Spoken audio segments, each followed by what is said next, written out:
Fatima Bokoum lay wuyoo pardon mu nekk taskatu xibaar nag bokk ci ñi ñu gën a ràññee fii ci réew mi ndax sax moom mooy jigéen bu njëkk a nekk patron de presse fii ci Sénégal moom nag dafa daal di génn rek daal téere boo xam ne recueil de tweets la ko dippee xam ngeen ne réseau social bi di Twitter moom Fatima Bokoum Jacqueline am na fa ay abonnés yu bëri yoo xam ne dañu koy suivre te itam dañuy faral di gis ay publication yooyu nag la daal di dëxëñ ci ab téere dellu siwaat ci dundinu askan wi yenn ci ay gis-gisam ak lu ni mel moom soxna Sile itam waxaat na ci jaar-jaaram ak rédaction yeeg na mu ko gisee ak itam taskatu xibaar yi nga xam ne marqué nañ ko ci carrière am Abdoulaye Diop moo seq ak moom waxtaan ñu teewlu ko dellu siwaat léegi. tey dañuy dalal ki nga xam ne mooy Jacqueline Fatima Bokoum moom mi nga xam ni moom lañ dégg communication APIX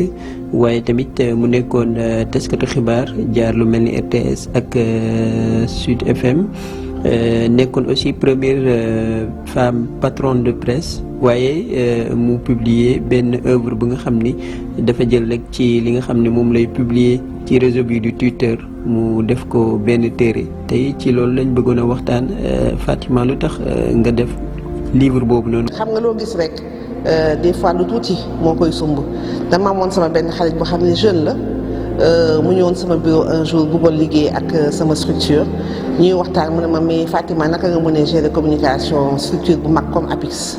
ba pare yow amoo identité numérique maanaam amoo signature boo xamante ne signature wàll la daal ci réseau yi ma ne ko affaire réseau yi xam nga rek ñëpp di ko ragalee xel ma bokk aussi xëy na ci ñi ko xawoon ragalee xel tuuti ndax des fois réaction yi dafay xaw a jéggi dayoo mais ma essayé bi ma duggee Twitter réseau intellectuel boo xam ne xëy na débat yu bëri dafa am et puis exercice bu metti la parce que da ngay obligé tënk ci ay mots yu tuuti li nga bëgg a wax yëpp te c'était pas toujours très évident ba pare ma nekk nit boo xamante ni xëy na communication aussi dafa ma booleeg nit ñi ma am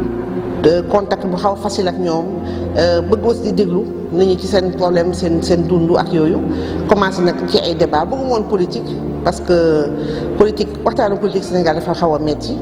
et puis du sama nature aussi que may wax ci politique donc ma commencé di wax ci affaire u diggante nit ñi demante yi xam nga relation humaine relation amoureuse yi relation amicale yi et puis ay conseils yoo xam ni xëy na àdduna dimbali na ma ba ma am lu tuuti ma ci xam. kon andi nga coppite ci li nga xam ne moom mooy bind téere ci Sénégal waaye ndax bii mooy téere bi nga xam ne moom nga jëkk taalif. am naa benn livre ma bindoon il y a longtemps bu tuddoon Motus et bouche décousue boo xam ne aussi société sénégalaise laa ci bindee woon sous forme romancée bu doxoon beaucoup à l'époque macha allah mais bii moom c'est une première parce que ci même univers du réseau defe naa kenn xalaatul en fait génne ay tuuti def ko ci benn téere c'est une première. waaye bu ñu waxee Jacqueline Fatima Bokoum aussi ñëpp dañuy xalaat ni journaliste la ndax mën nga ñu wax sa jaar-jaar ci wàllu taskatu xibaar. effectivement man journaliste la moom laa jàng après ma évolué ci métier communication defe naa ni bi ñu njëkk dégg sama tour boobu RTS la woon boobu ñu doon première génération yéen a nekkoon xale à l'époque yu duggoon télévision nationale. temps yooyu sax defe naa télé boobu rek pratiquement moo amoon télévision publique léegi bi ma fa jógee ma dem Sud FM dem si yàlla Babacar Touré mi ñëpp ràññee ci xeexu presse privée monté woon rajo Sud FM jël ma ñëw ci rédaction bi boobu xale yu ndaw lañu après bi ma fa jógee Nostalgie ñëw benn rajo française boo xam ne ñu doon jéem a def seen antenne fii Afrique Côte d'Ivoire ak Sénégal ñu tànn ma pour ma diriger programme rajo boobu après ma jógee fa léegi dem ci ministère yi liggéey santé liggéey communication ba pare daal di diriger groupe Comme7 bi nga xam ne moo doon groupe de presse bi gënoon mag aussi jamono jooju ci la ñu tàmmee di wax ni première femme patronne de presse parce que effectivement moment boobu amuloon woon jigéen. Je pense yu doon diriger ay groupe 6-7 entreprises ci benn groupe ak plus de 350 employés. xëy na du ñàkk ni boo duggee ci métier taskatu xibaar nekkoon na loo nga xam ni loo bëggoon la ba nga nekkee xale ndax amoon nga passion bi. amoon passion taskatu xibaar man sama papa moo tax ma def journalisme man dama bëggoon def avocat au départ xam nga def Sciences Po mais comme moment boobu xëy na duñ doon bàyyi souvent jigéen ñi dem bitim réew. sama baab bokkoon na ci kilifa yi nga xam ne dañu yaakaaroon ni xëy na seen doom bu jigéen bu demee ñu bàyyi ko kese ci bitim réew dafay xaw a metti pour mu mun ci génn naqarlu woon naa ko trop sax époque boobu. mu nekk liggéey boo nga xam ni aussi yombul ndax mën nga ñu ñëwal jafe-jafe yi nga xam ni amul nga ko ci métier bi nga koy soog a door. yombul parce que xam nga liggéey boo xamante ni sa cër mooy ut dëgg wóorul sax nga am ko mais da nga ko war a wut ba pare li ci gën a doy waar c'est que boo ko see ba am ba nga def ay recoupement maanaam tey boo waxee Ablaye wax na lii dem seeti Ibrahima tamit la mu ca xalaat nga boole ñaari traité ko waroo ci am opinion personnelle da nga war a bàyyi après opinion publique seet la ko ci doy mu jël ko def ko xalaatam. mu nekk aussi dañ koy wax ni liggéey bi nga xam ni payoor gi demeewul noonu ndax yow mën nga ñu nettalil sa tàmbali ñaata lañ la daan fay. maa ngi fàttaliku sama premier salaire surtout que toog naa 2 ans RTS amuñu woon salaire amuñu woon dara on a travaillé 2 ans après ci li ñu kaas présidence ba finalement nit ñi yëg suñu problème daal di intervenir RTS bu wax nañ ñu jël. te moment boobu jël ñëpp la ñu jëlandoo ci la ñu def li ñu doon wax première élève jeunesse RTS. jafe-jafe yooyu terewul ngay raam di raam ba nekk ki nga xam ni dafay jiite ñiy liggéey ci këru taskatu xibaar naka la loolu demee. waaw c'est vrai que j'ai été la première femme patronne de presse dëgg la et métier bi moo ma ko may mais aussi parce que je pense que nit ñi dañ lay ràññee ci sa liggéey sa capacité def li ngay def ko de la meilleure des manières tooñoo sàccoo fenoo sosoo je pense que yooyu ay qualité la yoo xamante ni buñ ko reconnaître si yow en tant que journaliste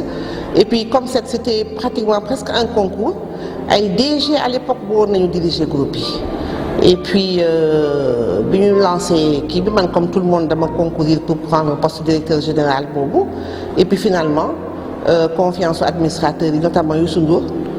ak Cheikh Tall Dioum moo tax ma ñëw toog xale bu ndaw laa woon ñu yëkkati lu mel ni comme ça jox ma ko pour ma gérer ko pendant 2 ans donc dama koy sant yàlla. ndax mën nga ñu nettali rek ay anecdote ay nettali yi nga xam ni dund nga ko ci sa wàllu liggéey. anecdote yi am naa ci yu bëri imaginaire bi ñu nekkee Sud FM ci la amoon procès maître Babacar Seye c'était le premier live d'une radio privée avec des jeunes de 20 ans loolu marqué na ma aussi que ñu nekk génération boo xam ne ñu ñoo profité ci libération audiovisuelle privée parce que si génération la tombé. da nga mujj bàyyi métier taskatu xibaar dem ci wàllu communication lan moo waral loolu. je pense que da ngay toll benn moment boo xam ne ku nekk da ngay natt sa bopp ci li nga bëgg ci àdduna ak li nga bëgg évoluer man dama changé woon rédaction plusieurs fois ni ñu commencé di wax ni oui Fatima est-ce que xam na lu mu bëgg elle est trop mobile xam nga tey boo mobilul ci liggéey bi dañuy wax ni amoo compétence donc génération bu nekk ak li muy laaj et je pense que proposition en poste yi rek ñoo tax ma retrouvé ci loolu parce qu'à l'époque Aïssata Tall moo nekkoon ministre de la communication ci dernière année magistère bu Abdou Diouf mu def ma confiance nommé ma conseil technique numéro 1 lu amul woon ci administration bi ci âge boobu donc du coup j'ai glissé naturellement ci métier communication ci loo xam ne dootul terrain quoi. tey nag yaa ngi nii di former ay xale waaye tamit nekk ci APIX ndax mën nañu xam rek ci projet yi nga xam ne ci nga nekk jamono ji. waaw bi ma defee bon déjà continuer jaay lii pour que lu ci ëpp ci nit ñi mën ci jot mën ko lire surtout pour partager ay idées que mouvement Cadet continuer di law biir Sénégal parce que am nañu déjà 6 antennes régionales parce que dama gëm ni relève dëkk jeunesse la.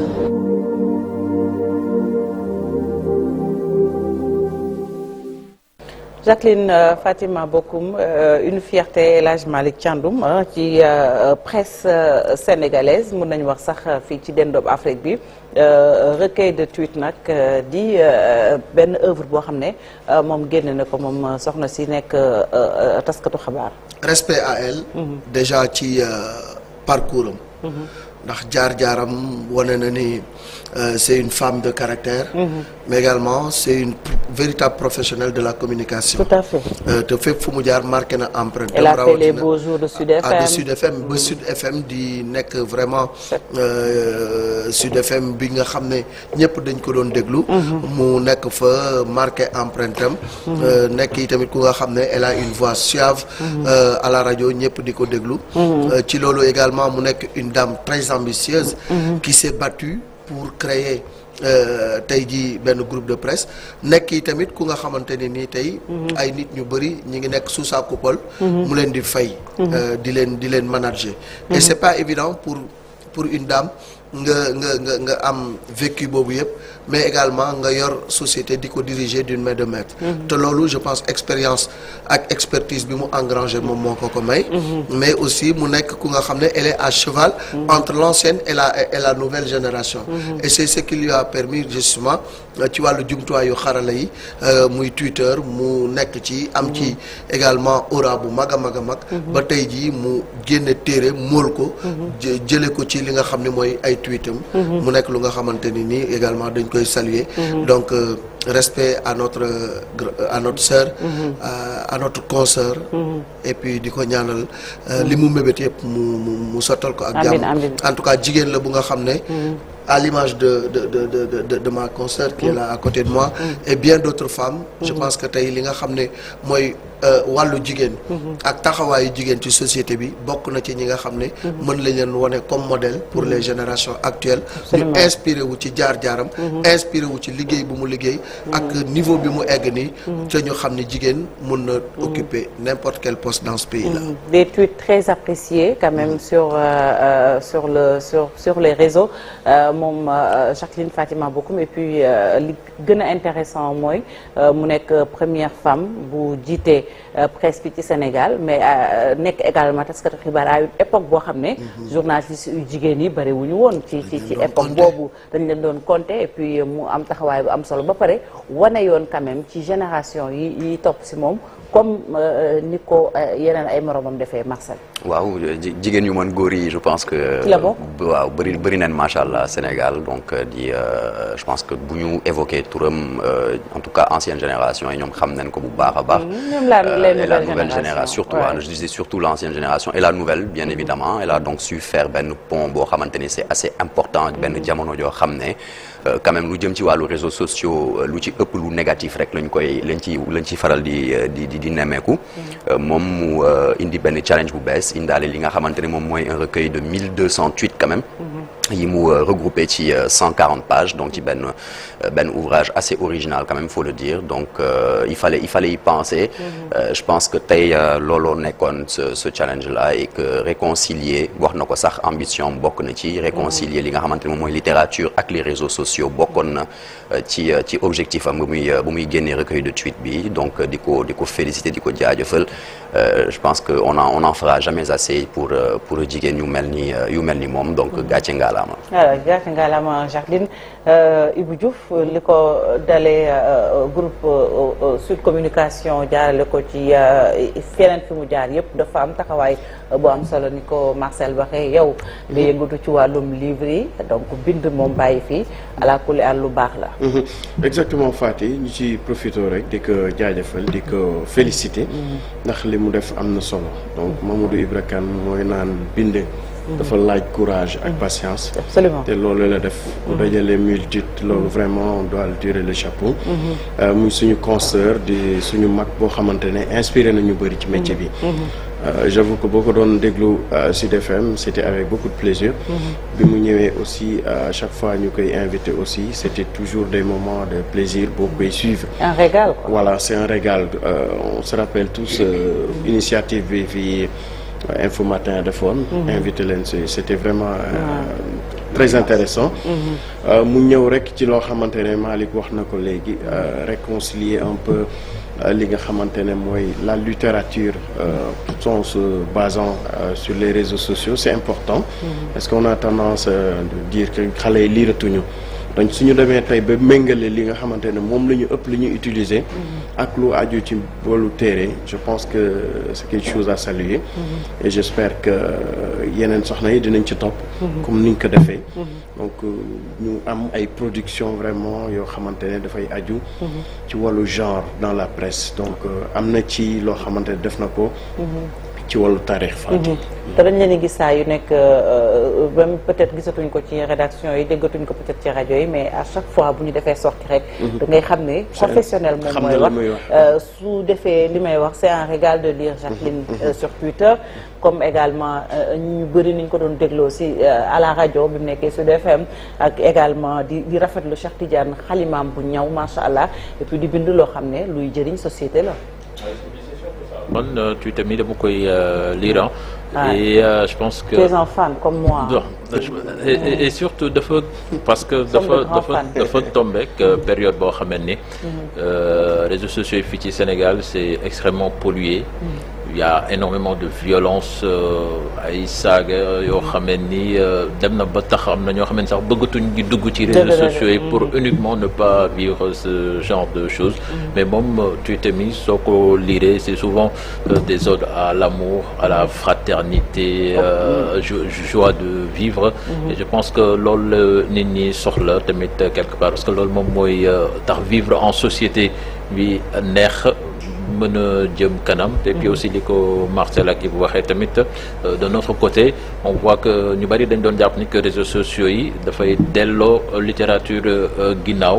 et gis nañ mu jéem a andi benn genre mariage entre les nouvelles technologies de l'information et de la communication ak l'écriture ak le livre et je pense que c'est une très bonne trouvaille de sa part et on apprécie vraiment. Voilà, on apprécie, nous sommes tous de grands fans de Jacqueline sur Twitter ñu koy ñaanal ci livre bi nga xam ne génne na ko muy recueil de tweets lim ci bëgg yàlla na ko ci am et puis on va chercher naturellement le livre liraat toujours ces tweets qu'on adore du am njëriñ loolu moo tax ñu bëgg ko parce que li muy wax dafa am sens ñu dalal ko bonne feuille Ibou c'est pas pour rien mu ne la yaay yëngatu ci wàllu livre donc on attend les bonnes feuilles de voilà d'excellentes feuilles merci beaucoup Jacqueline Fatima Bokoum merci également Abdoulaye Diop ak ñi coordonné Mortala Gaye entretien bi